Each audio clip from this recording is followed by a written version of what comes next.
From your ad account, to set up your Meta Pixel, we'll go into our business settings by selecting the gear icon in the bottom left. From here, look at the data sources dropdown and select data sets and pixels. Click on the blue add button near the top right and name your pixel however you'd like. For this video, I'll be naming it my testing pixel. Once we've created our data set, we want to set up our Meta Pixel. To do this, we need to scroll down and select Set up a new pixel. We can set the Meta Pixel up either using the partner integration or the manual setup.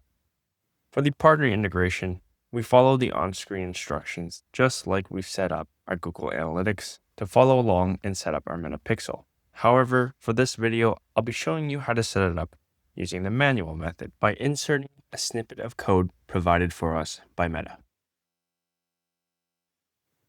To install the code manually, we'll press copy code and head over to the WordPress site. We'll start off by going to our plugins and downloading a plugin that allows us to insert a code snippet. As you can see on screen, there are many different plugins here that allow us to do that. Once we've downloaded and activated a plugin, we'll head on over to plugin menu, select add new to add a new code snippet, and make sure that it's an HTML snippet that is site-wide across the header.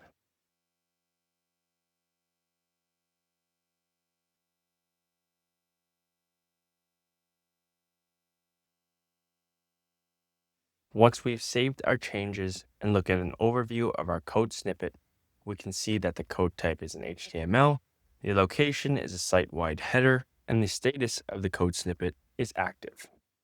We'll then head back to our Facebook page, turn on automatic advanced matching, and go to our pixel overview. To ensure that we've set up our Meta Pixel correctly, we'll need to go to the Test Events tab, scroll down, and input our URL to run our test event. Click around on your website, go back to Meta, and you should see that page view events should have been processed.